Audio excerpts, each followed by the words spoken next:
some form in the parks, you know, then maybe with water would be a problem where, who they gonna feed through the data center or the community? Or the electricity, you know, how is that gonna affect the community? So it's a lot of things that come along with the data center. I did a lot of research watching how other neighborhoods and states were going against the data centers because it wasn't really understood. The information wasn't there, but some information said turn water different colors, just a lot of different things. Yeah, a lot of people are worried about the water and what it's gonna do to the electric bills. So, how many of us feel like this is something that we need to definitely have more information on and build a committee around? Because this is something serious.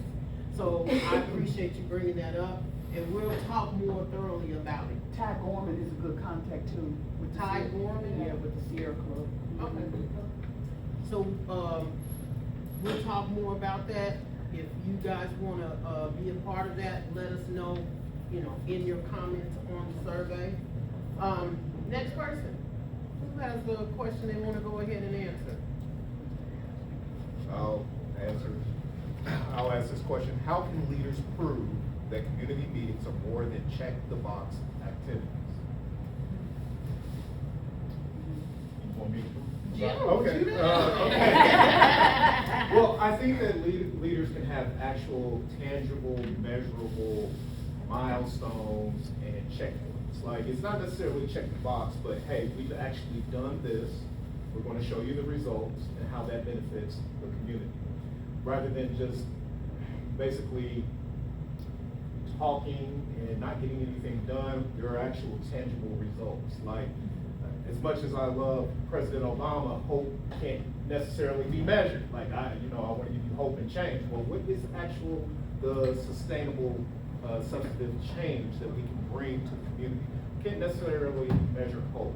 What are the measurables? So I think if we look at that and look at the key indicators and make sure that we show that to the community, that can actually, I guess you would fire up the community to want to do more and to be able to help and contribute to the change or what's actually happening, because there are actually results people can see, measure, there's data behind it, and that will help drive things forward. Yeah. And we sit next to the Show Me State. Yeah, this is the show. Well, now This is sunflower the state, sunflower. but close enough. Yeah, but we wanna see sunflowers. Go ahead. It says, how can leaders prove that community meetings are more than a check-the-box activity? What you're saying kind of spurred two different thoughts for me, because I think there's kind of, in my head, there's the front side of it, before the meeting actually happens. Right. I know for me, it feels like if leaders coming to the community and saying, we want you to participate in something, is different than saying, it's here on the website, and if you show up, that's great. Absolutely. So there's something about proactive outreach, and saying, we want your voices, we want your participation, as many of you as possible, right? And then I agree with you on the follow through. I think one of the things I've been thinking about a lot with QCAD work, with programming we're doing in the center, with all of these things, is how to have show that follow through and action is happening without it being in a sustainable way. Because I think this is the hard part, right? Is we want a lot of change and we want things to happen fast, but the reality is things go slower than we want.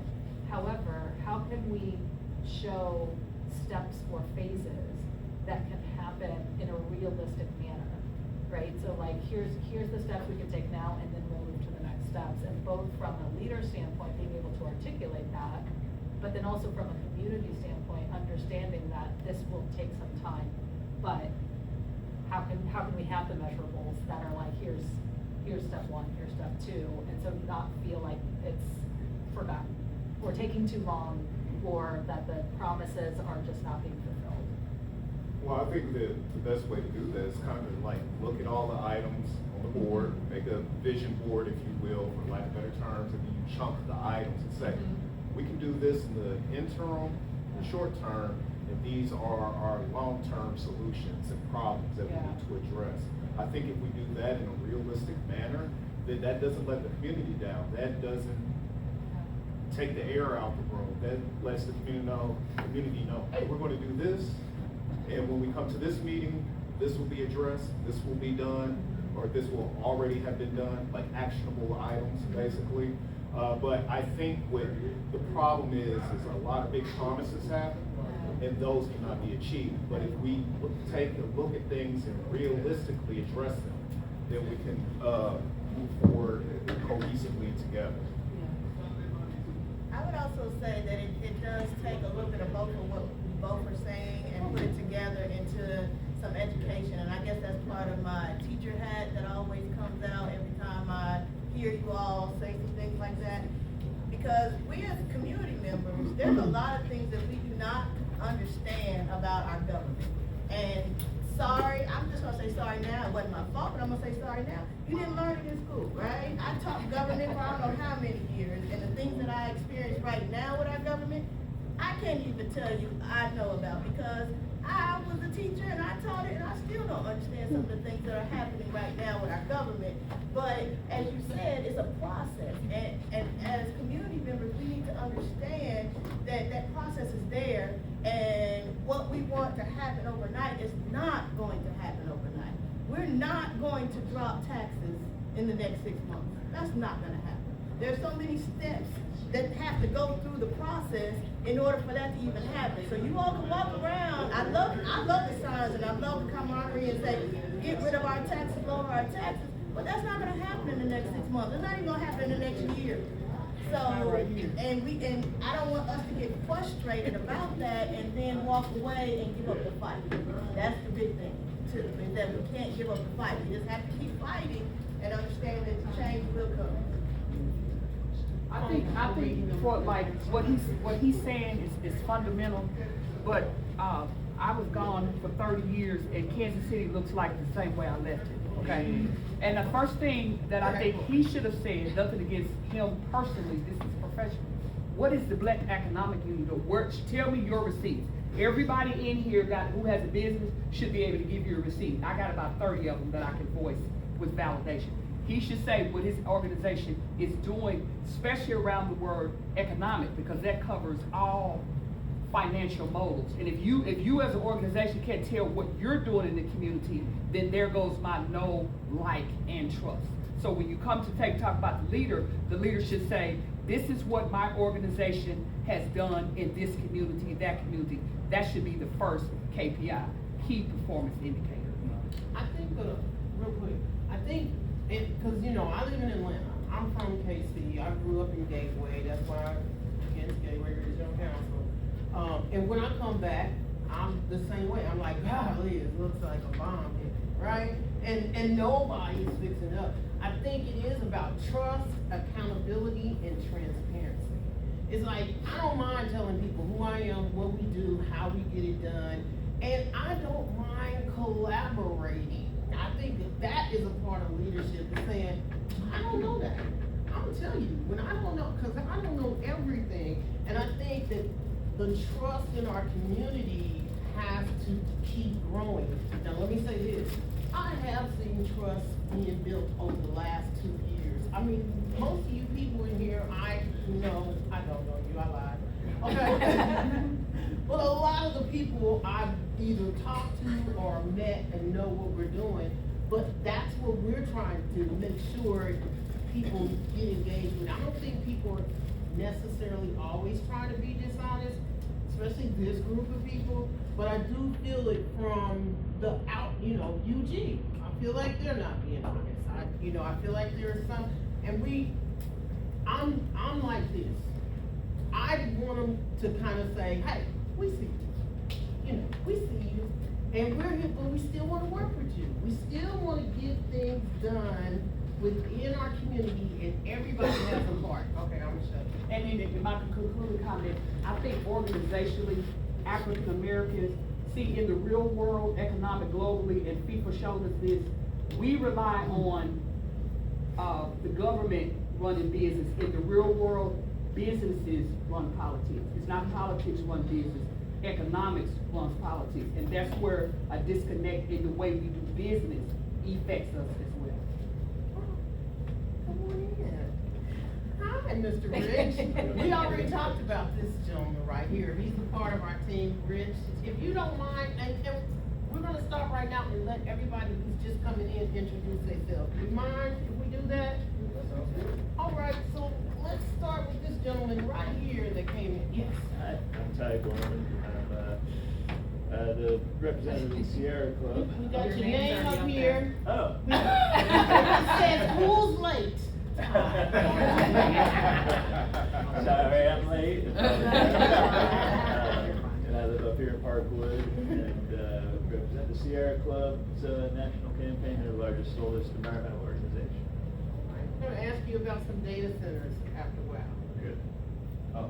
Rich Chungong, founder and owner of Dash Between Produce Matrix, emerging technology, agriculture, and just getting education on how we can both get into both those industries and obviously make it a profitable endeavor. So. And if Rich is gonna be here long enough, he's gonna talk to you about some things that we're looking, through a metaverse lens about Cordero. It's real interesting, so we'll talk about that. And I don't know your name. What's your name? No. I'm Steve Hooks, I'm CEO and founder of pt2 Associates, and Mackenzie, developer of I'm Jate Williams. I work on the team with LK. We're gonna give you a question so you can answer it. We have a new person coming in. You can just come on this way. We have some more seats over here. Would you like, when you get a chance, I'll let you get set. Oh, yeah, that's fine. Yeah, that's just her first. Oh, no. Yeah. Might be getting a little crowded in here, but that's okay. Okay, hi. Anybody's welcome to come up here with us. Yes, don't be scared. We don't bite. All right, so, did we get everybody? Would you like to introduce yourself? I know you're with the. I'm Vanessa, and I am interning with the Vernon Center through Parker Dewey and Mason Digital Drive. So, that's pretty much it. Well, nice to Introduce that have you handsome here. gentleman right there. All right. Handsome gentleman. Let's have you introduce yourself. My name is Lorenzo Strother. I am was in the Army for 26 years, retired in 2016. But anyway, my daughter owns a daycare center, is connected to the Boys and Girls Club. It's called Early Learning Academy. We've been operating for about 2 years now. Our capacity is, we can have 98 kids. Right now, we have about 60. Welcome, thank you for being here. Yes, help yourself, you can sit anywhere you want. There's a ball with questions in it, if you could grab one of those questions out of the ball, anyone who doesn't have one. And let's go around the room, who would like to be the next person to answer their question? Go right ahead. I feel like this question probably runs off of his, so I'm gonna grab it. Okay. Says, how can we welcome new investment without pushing long-term residents and businesses out?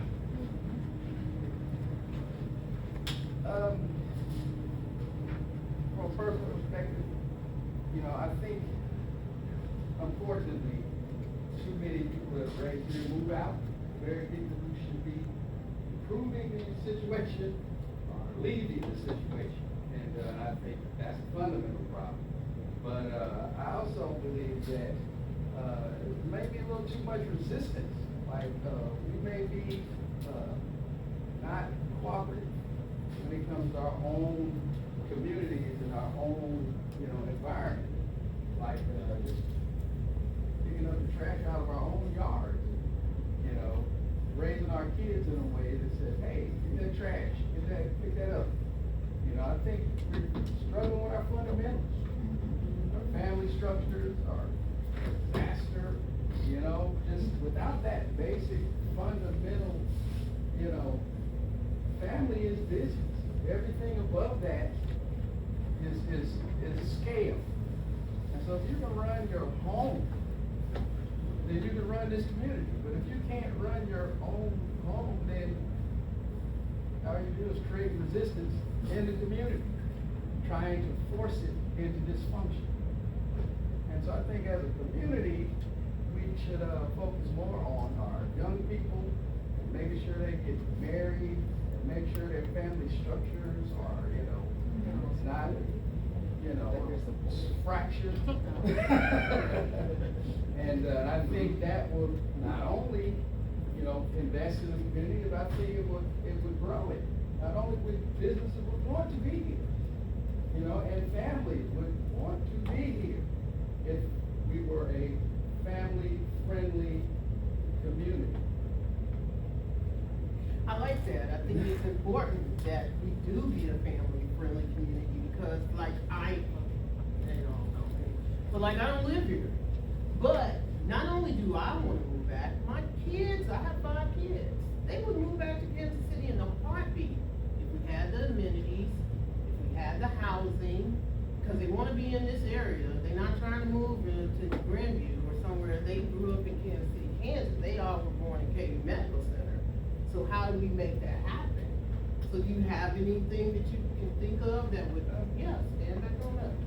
I think appreciation is a fundamental aspect to this whole thing. Instead of worrying so much about what we don't have, we can focus on what we do. And because we're not a poverty-stricken third world institution. We got roads and streets and infrastructure. And as much as we like to complain about inequality, the truth is we got good electricity, good roads, good bridges, the very infrastructure that's in Overland Park and in surrounding areas. We have that type of reliable infrastructure. We were the first to get Google internet in this community, but we're so busy complaining about what we don't have that we're not utilizing what we do have, and until we can appreciate what we have, all the rest of this stuff is just gonna float over our heads because we don't know how to plug into it. Every new data center, we don't know how to plug into it. It's here for us, but we're focused on all the wrong things. We're focused on, unfortunately, money. Money is a tool. Money is not an end-all, be-all. It's just a tool to get things done. And if we would focus on the getting it done, the money seems to show up. I can't explain that to you. I don't know how that works. I just know that if you go outside right now and start picking up trash, somebody gonna walk up and you go, hey, why don't you come? I'll pay you to come. Right? The money just seems to show up. And so we just focus on the wrong things. We don't appreciate what we already have. And until we can turn inward, and start actually trying to be better individuals within the community, it's contagious. Just like the negative is contagious, the positive is contagious. Just be that positive. Next thing you know, your neighbor across the street is making up the trash out of his yard. I'm just saying. Be an example. Sorry, interjecting here, but I really like what you're saying, and I just wanted to offer my perspective of, I grew up in Parkville, and then I moved away for 20 years, and I recently just moved back and have been, over the last year, getting to know Wyandotte, and specifically Northeast KCK, and my experience has been so warm. Like, I love getting to know everybody. I love getting to know this community, and I keep saying it feels like this family tree I'm putting together, that like in the best way. And there's different dynamics to figure out, but there's so much deep care and deep love that, frankly, I'll say I did not feel it with the community I grew up in. So it almost feels like there's something I was searching for growing up.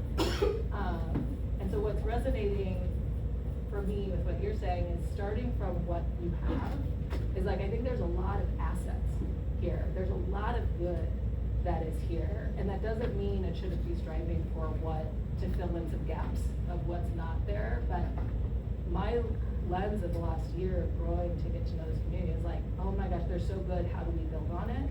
And people are so willing to help out and add on to different efforts. It's my experience in conversations and growth in our work. And I don't know, so I just wanna put that there as like, I've heard this term, I'm not an expert in this thinking, but I've heard the term asset-led community development, where you're starting from what all is here and what do we have and what are the strengths of a place, and then how do you build on that into where you wanna go. And so that was just in my head as you were talking, and something that I see as a lot of very positive things that exist here that can be pieced together to get to, you know, what are the goals for the you know, the accountability and the leadership and the move forward movement that we wanna find. I can add to that just a little. I'm on a couple of different boards for community college, Johnson County and Wyandotte County. I'm on a couple of different boards for the welding departments. And the thing that I noticed is that the communities, like, there's a lot of envy, a lot of jealousy that goes on within Wyandotte County, and they have no idea what they're envying. Like, if they really knew what that was, they might change their perspective on what's going on. Like, Johnson County Community College, they got a lot of money, and everything is, you know, built to the millions, you know. But if you actually work with the actual people there, you start realizing that that's the sacrifice. They're sacrificing their children for that. Those kids are neglected like you wouldn't believe. You know what I'm saying? Their parents are putting money in, but no time. My dad used to say, God gives you time and the devil gives you money. And he steals your kids with the money. Right? And that's just the way I see it. They're no better off. They're no, you know, this used to be a wealthy community. And I think sometimes we kind of forget that. How did it go from being a wealthy community to a poor community? The same way is happening in Overland Park. It's just they're on the other side of it right now. They're on the wealthy side. They're doing the neglect now. They're putting their money and their, you know, all their time and energy in their infrastructure and neglecting the people within them. And so just give it time. You'll see the decline. We'll all be sitting around 80 years old talking about, oh, I remember the Overland Park. Just like the 80-year-old guys I know who remember when Quindaro had, you know, was booming with car lots and when you know, all that was on Quindaro. You know, which side of it you want to be on? Everybody wants to be on what they think is the upside, which is the peak. That's the declining side. You know? And so this is really the best place to be, which is in the beginning. Right? Columbus was not looking for something that was already built. He was looking for something that needed to be built. This is where all the opportunities are. Everything that needs to be is not here yet. So that means this is an opportunity for each and every single last one of them. All we have to do is go, what do we need? And step in and actually do it. All right, Craig. I just want to, I appreciate everything you said, and I do agree with you, but also what you described as gentrification. And that is a strategic plan for people to move and build up in a spot. You know what I mean? So like right now, Quindaro is going through gentrification where we're being starved of resources, and the others from Overland Park are going to come and buy up the resources and then move us out. And then I agree. I used to stay in Johnson. When I came out of high school, or when I came back from college, the first thing I wanted to do was move to Johnson County because that was the place to be. Now, not so much. You know what I mean? Because now they have changed the course, and you can see what those things are. So, although I do agree with you, there is a mindset that has to be shifted, I believe, in order for you to truly, in order for a neighborhood to sustain gentrification, the neighborhood themselves have to increase their household income. Like it's imperative that you do so. Even when you think of just the inflation of just materials to develop your area. If you want new roads, if you don't want the same old pipes, that costs money. Your taxes have to increase, so you have to make more money in order to pay those taxes for those things to be done. If those things are not being done in that system, now that is when support services come in, or that's when things get disinvested and all, and that creates that opportunity. So if we are not doing what we can to increase our household income and be able to, I don't wanna say, I know our taxes are high, I don't wanna be like, you know, we all should be paying the amount that we're paying right now. But then also too, you have to think about the history of the UG and how they diverted tax dollars away from us so that we could, so there's a lot of things that happen systematically that when you think about it personally, you gotta have your mindset, but you also have to be aware of how the system makes a part in that as well. That's all we're I just wanna add to Mr. Craig's statement, that, okay, so I grew up in Wanda. I graduated from Washington High School, okay, and what I went through in, the community, back then, off of 22nd for girl, and some of the things that I'm seeing today, they're exactly the same. Kids are still dropping out of school right before it's time for us to graduate. And the reason behind it is crazy. A lot of it's either no resources or no support. Same story, different thing. And the reason why I have dedicated my time and decided that I was gonna come back and give to my community is because I was one of those kids. But I can say I got out, right? Well, got out. I still have family that lives here. I still support my friends, neighbors, right? So I feel it's my obligation to come back and educate. And I feel like as an educator, if I don't help you to understand what it takes to get what you need, then I failed myself. So I think that what you guys are doing today is great. But we all have to understand that to be part of you have to be at the table. You have to be prepared to be at the table. Sometimes you gotta take a lump, right? But you learn from those lumps and you help the people that are left behind to be able to get past the lump. That's where we're at. So. I was gonna say, I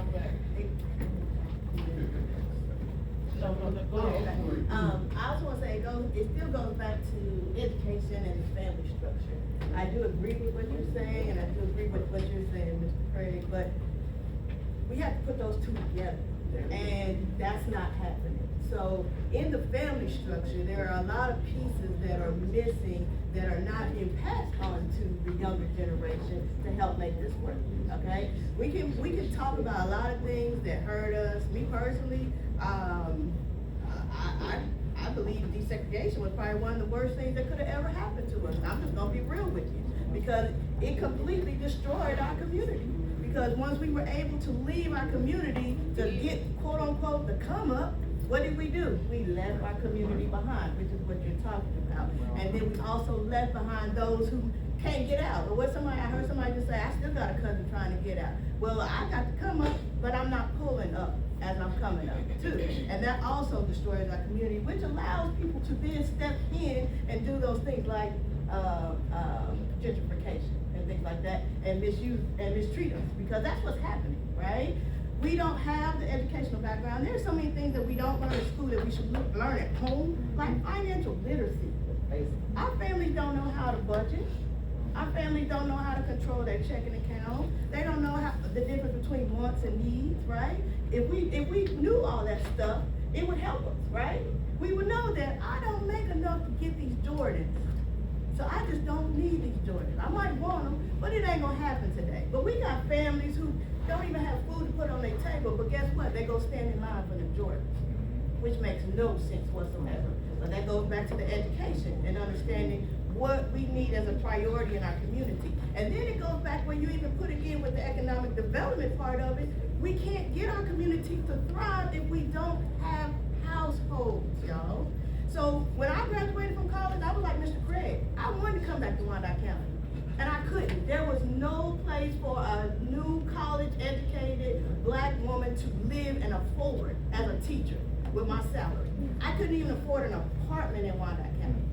And there was not an apartment for me to even move into in a Wyandotte County that I felt safe in with my salary. I'm just being honest, right? So then you force me to move to Johnson County or whatever, which is what we've done with our younger generation. The people like the Mr. Craig, the ones that I've taught that are like 30 years old now, they want to come back to Wyandotte County, but there is no place for them to come. There is no place for them to live. There is no apartment, and they're not ready to buy a house. And we have to think about those things, because so there is no setup for the younger generation to even come back and start to try to build a life here in Wyandotte County, to keep our numbers up, to keep our household up, so we don't die as a Northeast End community. Oh, Miss Nikki, introduce yourself before you. Sorry, I was a little late. My name is Nikki Richardson. I'm the executive director and co-founder of Justice for Wyandotte. Happy to be here. One of the things that I think is missing from the conversation, because we've had this conversation as a community for a really long time. I'm not hearing anything new that we haven't already talked about ad nauseum, right? But I don't think we're talking about where we are at realistically right now and what's happening in the future. It is very easy to say that people need to make more money. The truth of the matter is that is not the trajectory of where things are going right now. It's actually harder for people to find employment. We all are afraid of the impacts of AI and what that does to frontline employment, finding cheaper labor, and I'm working off a small budget too. So, if I've got to use AI over paying somebody else, those are the decisions that we're having to make, right? And so it's always easier said than done. There's a lot of conversations that need to be happening around policy. We want investment here in the Northeast. Craig brings up a great point. That brings up gentrification naturally. So what programs and policies are we putting in place to make sure that people have rent subsidies and mortgage subsidies and rebates? We have great programs right now already for our seniors, like our property tax rebates and our utility rebates, and I'm really happy that the Northeast side was one of the larger applicants that got money back, as they should. We're going to need more programs like that. And so there's a lot of different problems that need to be attacked, but we really need to be looking forward, because it's not going to be just as easy as we need to make more money. We do have housing for people to come back. I am one of the millennials who was told by our older generation, if you really want to make it, you're gonna have to leave. And I left for a little bit, but I quickly came back, and I was able to find a place here on the east side of town. And I do know we have apartments popping up left and right downtown, as well as on the west side. So there are apartments, but those are apartments. People aren't buying homes anymore. We're having more renters. So what are we doing to protect our renters now that that trajectory is changing? So I don't want us to always get so caught up in having the same old conversations, because time is moving forward, and our plans and our conversations should be moving forward as well. And so I just wanted to make sure that was also included. Great. We are coming to the close of this session in the next 15 minutes. So I want to get around to some more tables, but you are heard. I want you to know that each one of you are heard, and we have it up here on the board for further discussion. And we do have some moving forward solutions that the community has made, and we'll talk about it when Karen and I have a moment to talk to you guys about some of the things that you're saying, that there are people who are already working on these issues and are moving forward, but we still want to hear where the biggest impacts are, what's still impactful. You're listening, So. I was gonna do a question. All right, are you like, what is the next question? Yeah. Okay, I didn't wanna make sure. All right, what does moving at the speed of trust look like in real life? So for me, when I think about the word trust, especially in the community spaces, I've been doing economic development for about 10 years now on the Missouri side. I've been in entrepreneurship for almost 20 years now. And the thing that I've noticed, especially when you think about collaborative opportunities, trust only comes transparently when something positive is happening. So it's like, I'm willing to tell you something positive about what my organization is going on, but I guarantee everybody knows the negative stuff about my organization, but they didn't hear about it from me. And I think that if I am the person who comes up and can let you know that, like, yo, I wanted to do this project, I got grant money to do this project, things happen to where I couldn't get all the way where I was, but this is where I'm trying to be. That is a level of trust that I've never ever been able to experience from any organization. But I hear about all the stories of how other organizations have failed, and we just don't know what's happening inside. And so I think that when we all can feel like that we can trust each other to be authentic in how we come, be authentic in what our strengths are. My strength for Black excellence is research. It's not gonna be programmatic execution. It's not gonna be affordable housing. It's not gonna be, I know what my lane is, but I understand how my lane impacts everybody else's lane, and I'm okay with just doing my thing. And I think that when we have that type of transparency, I think that is when you can really move at the speed of trust. I love that. Go ahead. I just want to bounce off what Mr. Craig said. Okay. I'm born and raised in Wyandotte County. I've never really left. I struggled here. I've been through the housing center here. I've been through assistance, and I just recently got my associates. I'm working on my bachelor's in sociology with a focus in senior citizens and specifically working with Black and brown individuals. And I actually wanted to move back over here to the lower numbers because my grandpa, my dad, a lot of my family, they're from Mississippi, but this is where they grew up at. And so moving forward, looking to the future, I think it starts with the younger generations and, like, you know, people my age, people that if they have the life, I consider it a privilege kind of, that like I didn't leave, like, you know, I got to see where we're at and all that type of stuff. But I think it starts with people educating themselves, and if you can, and you're going to get that degree, I think that it should be a focus to where you don't have to leave your community. You can stay right there, because I'm right here, and I've made a few friendships and connections with some of the seniors I've worked with, you know, and what Mr. Craig was talking about with trust, you know, like, even getting people to want to be a part of your organization. Some people are hesitant and all that type of stuff, so you kind of do have to approach them with a cultural awareness and an understanding that your experience is not theirs, even if you guys share the same skin color or the same background or circumstances. So, you know, just being culturally aware and understanding that everybody has stuff to add to the conversation and their ideas and the own lanes that they have, like Mr. Craig was saying with his research. You know, I'm very good at research as well, and that's how I advocate, and I give people information. I let them know where they can get good information, correct information, don't spread in misinformation, you know. So yeah, and I'm very people-centered and community and family-centered. I come from a single teenage mom. I've been married for almost 2 years now, you know, so actually breaking generational curses, you know, and that's something I want to do. I see how beautiful our community can be, and I just really think that we do have something here. We just have to work with what we have, but we also need to maintain an outlook on the future. So, we'll see. Thank you. If I missed something that you might have said that we need to definitely put up on here, please let me know, because it will steer our conversations. Policy.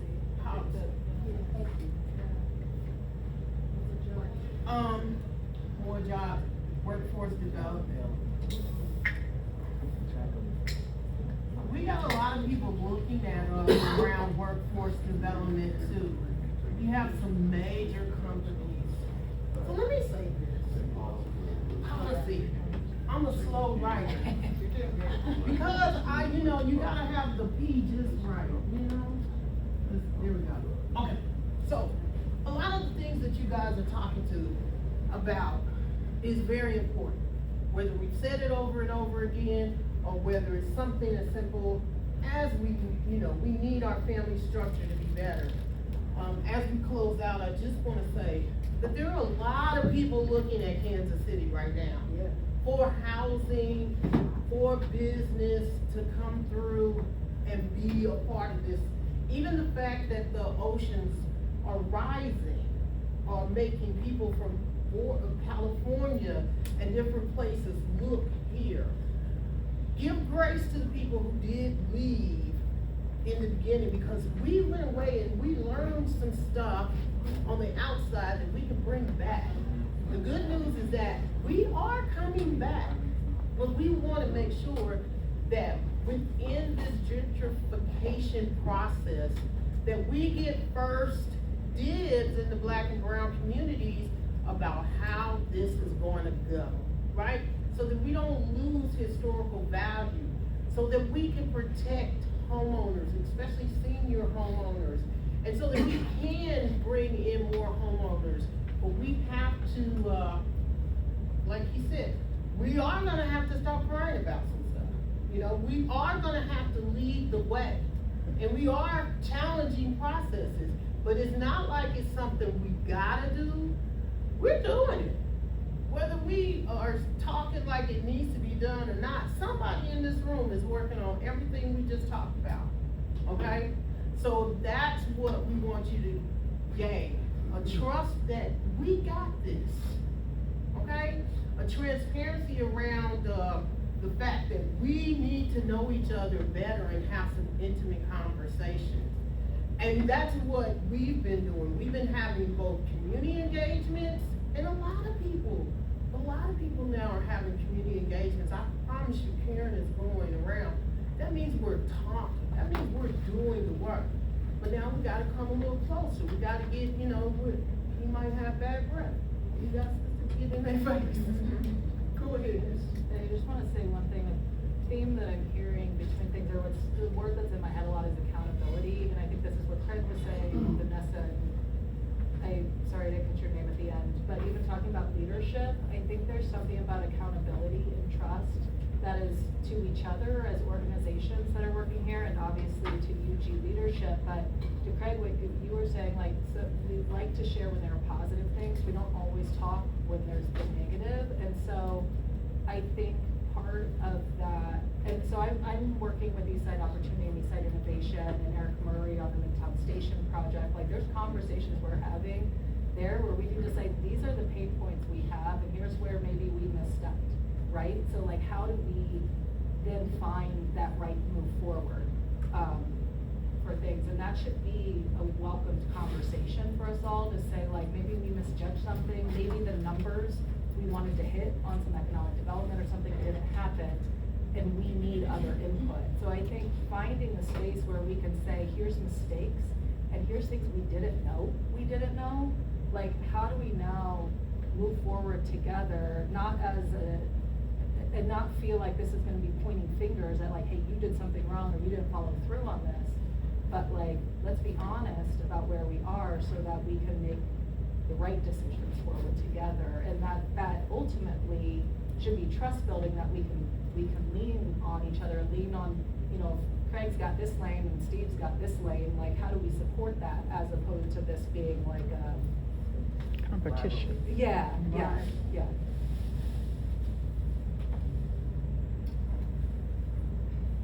So we're talking about being more collaborative, more than we are now.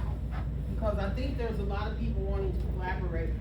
Matter of fact, Craig and I talked a while back, but like, we've talked about collaborating on a research grant. Yep. We need to talk some more, right? Because in this area, and let me say this too, and you guys know this, I'm not telling you nothing you don't know. We are not the only community that's going through this. A lot of urban communities are going through just what we're going through because of the impact of social issues that have arisen, whether it's drugs, mental health, whether it's crime, whether it's just trauma from being over-policed. You know, these different things have impacted us, and so now we're bringing ourselves out. We've got some great partnerships in this room.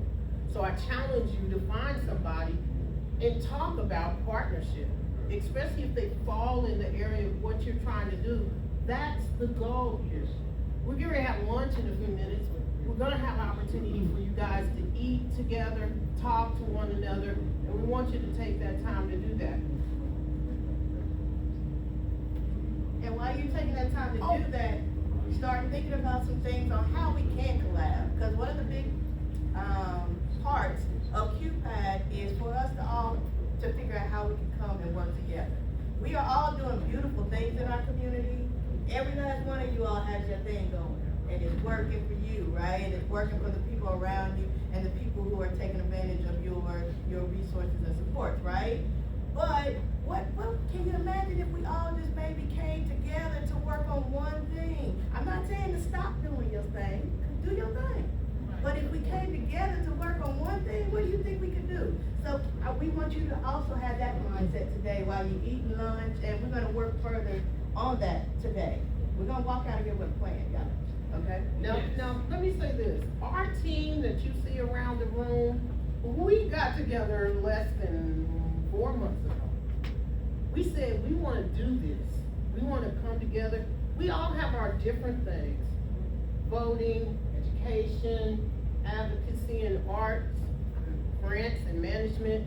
But we have a piece of what Quindale Peace and Arts District represents. So we came together, we said, oh, well, let's get together, let's do this, let's make sure we are returning information to the people that are in the community that have helped us with big projects like Boston Daniels Park. You know, that was a success. We'll talk more about that. Lunch will be ready at 11:20, but I want to introduce these two wonderful people right here. If you'd like to introduce yourselves, we would really appreciate it. You look beautiful. I like y'all. Hello, my name is Vicki Robertson, and I'm the executive director for KC United, Simply Be the Emmanuel Initiative. And we work with after-school reading math. We have a summer film program. We have a parent piece that works. We work with the parents that are part of the program. And we also have a fall football program. That's what we do. Well. Sorry for being late. My name is Adrian Robinson, pastor for Kairos Life Church. This is my wife. I am the former executive director and co-founder for KC United. Really excited about what I'm hearing in this room. This has been a long time coming. My prayer for this group, for real, scripture talks about, the harvest is great, but the laborers are few. I dare you to do a study on that word laborers. Some of us in this room, some of y'all have been laboring a long time, and your work is not in vain. But now the work is tougher, and it's like we're looking for, this community needs real laborers. So that's my hope and thought for this conversation, is that as sis and as they're saying, that's all great. What the commitment gonna look like? What's the commitment gonna look like when all of us are gonna have to lose something to commit to something here? So we're honored to be here. It's a blessing to be here. I know a lot of faces here, and man, I'm proud of y'all. Keep doing what y'all doing. We have enough time for another question. Karen's my boss, y'all know. Okay, there we go, right there. I can't mind, because I don't know if I'll be able to stay for lunch. Okay. Catfish.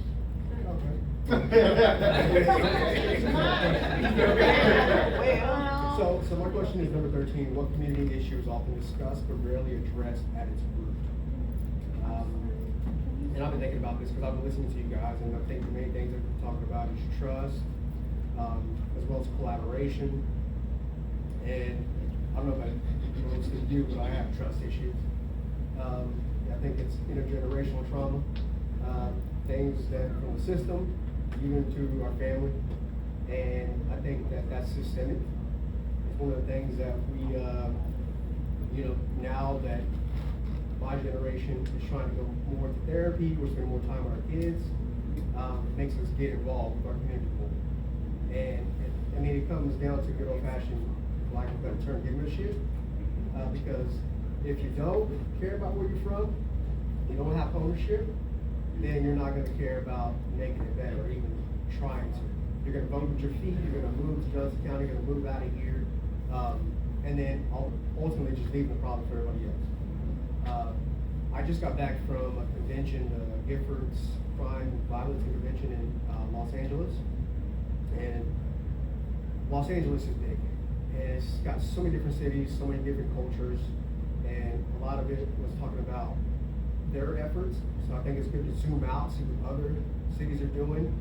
When we talk about collaboration, we talk about a lot of black and brown. I think it's important to have some more Hispanic, Latino communities in these groups, in these sessions, is why I joined, because I'm not from Panera, I'm from Argentina. But I still think that what happens here affects, my neighborhood. So that's why I go and sit and listen and try to contribute wherever I can. At the same time, understanding that the root cause is that they separate us on purpose. One of the reasons that they're right now, ICE is a big issue, where they're just snatching people off the street. And they're claiming this because of, money. At the same time, how much money are we given to do that? How much money is being put towards that effort that could be used for other things? And all that does is create more restraint, and now trust is even more broken. And if we're not working together, whether it's communities, whether it's races, whether it's ethnicities, because for the most part, same way in Los Angeles as it is here, there's Latino communities, there's black communities, and Latino communities, black communities, and then everything else outside. Now they're trying to, like I said, gentrify, whether it's the west side, whether it's Crossroads, whether it's northeast, so on and so forth. And when the Chiefs coming, I think it's important that we try to unite. Like if people from this organization will go to other community meetings like Rosedale or Argentine or Turner or out west, because the biggest thing in empathy is not necessarily understanding people, or it's not necessarily sharing your thoughts and pushing your values on other people, as understanding theirs and then pulling them into your value system. So I think a lot of times, even when it comes to power, and this is getting long, I'm sorry, when it comes to power, is that they want to tell us what we need, what's best for us. And that's why the community conversation is so important, because when we're looking into measurables, it all depends on what our values are. What do we care about? Because if we're looking for evidence, we're looking for data, if all this data is coming around, what is the evidence or data, the measurables for us that we can commit to in order to hit those marks? Because if it's so vague and ambiguous, then we're going to lose track of it really quick. So that's my thoughts. Those are so good. I totally agree with everything you said, and everybody can comment on this. Karen and I were just talking about it, about how much more we want to be a part of listening in Hispanic communities and other communities, because there's the African American, or the Sub-Sudan, please, I don't, they're part of our community now too. And so we need to be coming to your meetings and vice versa. Matter of fact, please stick with us and hold us accountable for that, because we can get lost in our own thing, but we're going through this while they're snatching Hispanic people off the streets for ICE. They're still snatching our boys off the street for whatever they can, so and putting it up on the screen, it's just crazy. I have a mom coming today, big morning, 5 minutes, that it had that happen to her son, so that's very important that we get together. We're gonna show a map, you won't be here, but we're gonna show a map that that outlines all the areas, Argentine, all the different neighborhoods. And we want to be able to have people be able to go and touch that and then know when meetings are coming up in your areas, everybody's areas. So I want you to be aware of that, because we're going to contact you and say, hey, what meetings are coming up, or refer us to somebody so that we can, because my family's from Argentina. I love Argentina. And we're going to be doing some art programs out in Argentina too. At the Eden, at Eagles Eden, Nest? the house, huh? The Eagles Nest? No, Eden. Oh, Eden, okay. Mhm. It's a housing homeless, Small. permanent housing, tiny houses, have y'all seen them? It's in Orchardton, beautiful, absolutely gorgeous, and they have those houses for the rest of their life. Okay, so that's something. So, lunch is getting ready to be served, did you wanna say something? Yeah, I do wanna say something. I know everyone can say that they care about the community, but what are they actually doing to help the community? And what I would like to know, I won't really have time to state, but what I would like to know is, when you're out there, you're trying to put things in place in the community, but you having people in the community that are tearing you down, how do you handle that? I mean, I don't know if this might not be the. No, this is a perfect place to ask that question. Because, yeah, I know some of you are probably like us sometimes, we struggle with our daycare center because we got people that's really, really trying to take you down, and they're within the community. I wouldn't even know that. I live off of, I live at 8th and Quintero. I would never even know. I know the Boys and Girls Club. Yeah. Actually, we only been there 2 years, so we're fairly new. Okay. I don't know if I'm gonna answer your question exactly because that's hard. You gotta push through and you gotta have the determination and the self-confidence to know that you're great regardless. And that's deep down inside what you have to push through. But I also think that going back to this group again, QPAD, and why I joined this organization, I'm gonna be very honest with you, because I felt the collaboration, I felt the trust, I felt the organization. And if we continue to create organizations like this where we can all come together and participate, then things tend to get better when you got an army. Right. You know what I'm saying? It's hard to do things by yourself. Sometimes when you have that army, things work out better. And so groups like this can help us move forward if we all come to this group, build the trust, have good intentions, and work for the betterment of our community. Can I second that? Because I do think at first it is something you just kind of have to personally push through. You have to just understand who you are, what value you offer, regardless of anybody else's opinion. But there is a level of having to give grace. And one thing that I have learned is, even for my harshest critics, to give them grace and compassion, because it's coming from somewhere and it may not even have anything to do with me. And I know as long as I'm continuing to operate in that fashion, what is for you, nobody can take away. I promise you that. Yes, I'm glad to be here, and I really am so interested in the education part of it, because my grandson just graduated from Olathe, and he got a full ride with basketball, and he chose to stay here in the metropolitan area with UMKC. And I have a cousin that goes there, and he's getting his degree in law there, and his comment was, they don't want us here. They're gonna make it hard for him. They don't want us here. So now he's straight out of high school. He took some summer school classes. Why would his advisor suggest that he get in calculus for his first class? For his first class, calculus. My nephew just went to that. He wants to have a business degree. Calculus is not even a requirement. So some kind of way, I need to direct him to individuals. So I don't have a college degree. So I do want to help him be better than I am. Direct him to people that can give him some direction, because I told him, who did he talk to? Well, no one really. There are people in this room that have walked this walk that can help him to succeed and not fall in the cracks.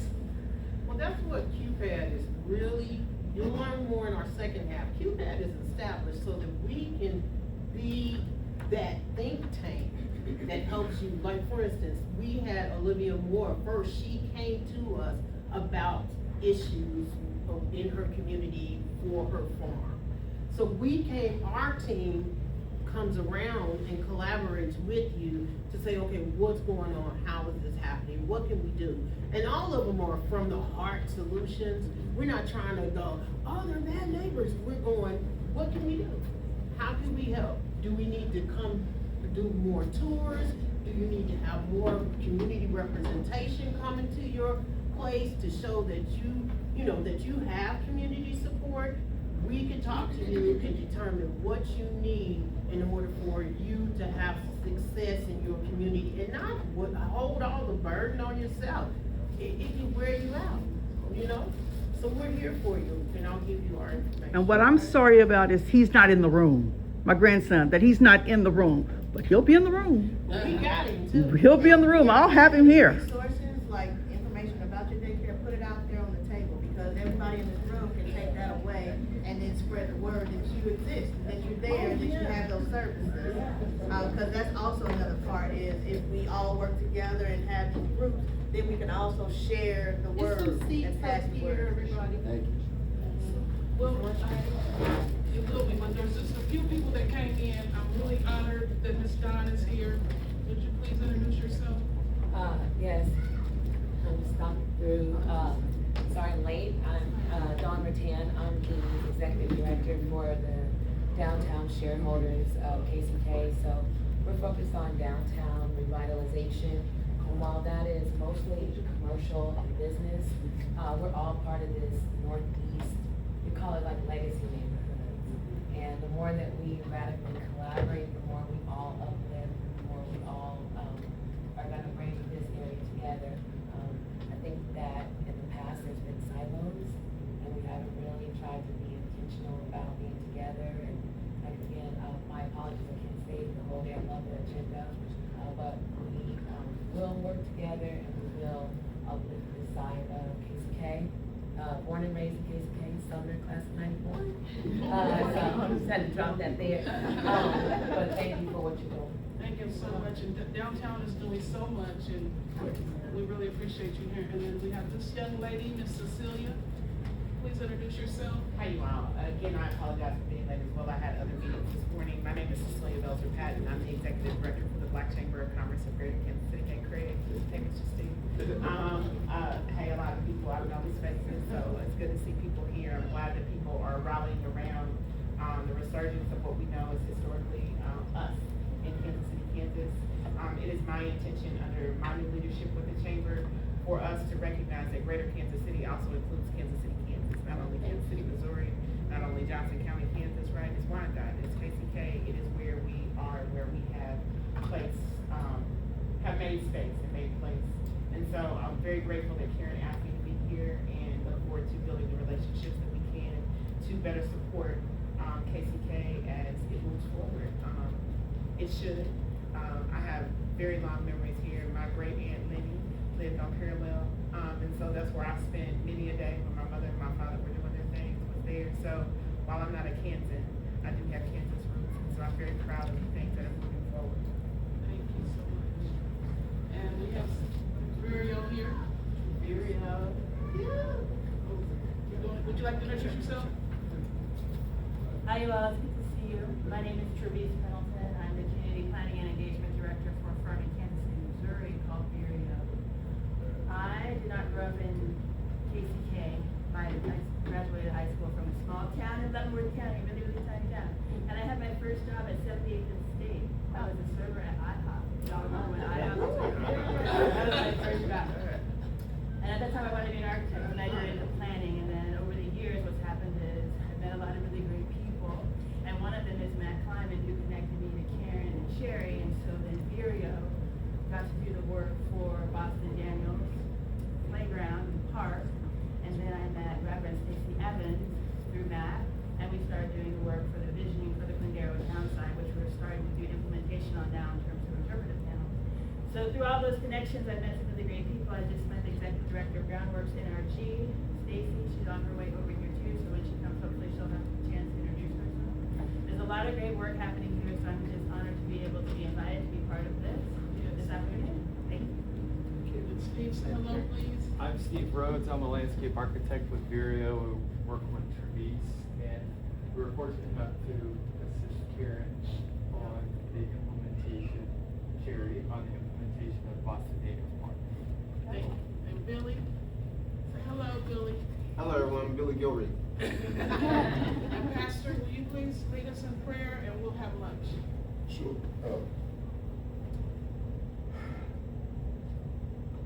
Father, we just wanna, before we jump into that, we just wanna say thank you. None of us are here outside of you. You've kept this community for a long time, which tells us that you still have purpose here. There are a lot of people that have come before us who are no longer here, who had the vision, but like Moses, didn't get to see the implementation. They saw the implementation of it, but not the fulfillment of it. So now here we come. I remember when Mr. Owens told me a long time ago, he said, Robinson, I'm holding it too. It's your turn to pick it up and run with it. So we're here gathered like this to run with various visions. Prayerfully, our narratives can come together to prioritize points 1, 2, 3, through whatever, so that we can see things happen while we're on this side of eternity, so that the generations behind us will be blessed because of the work that's going on in this room. Thank you for this organization. Thank you for all the organizations that are here. But now, sir, as we get ready to break bread, we ask that you bless the food, bless the hands that prepared it. Let it be used for the nourishment of our bodies. And as we go forward, let your spirit be in this place. And we give you all the praise, honor, and glory in Jesus' name. Amen. Amen. As a reminder, if you have to leave, please fill out the survey. It does accommodate the fact that you are leaving. And so, but we do want to get all the feedback that we can and information from you. And if you need that information, please let us know. We'll be free to hand it out. We're very transparent. So if you don't want your information passed out, please write that on your sheet. Otherwise, we're passing it out. So it's self-serving, it's set up, just go straight back. And we're gonna have a networking, go ahead. The survey was in your handouts that you picked up as you walk on the table, so it's at the front and back, so make sure you fill that out as Ms. Sherry said. And then we're going to actually kind of have a working lunch. We're gonna let everybody go ahead and eat, and network, I'm sorry.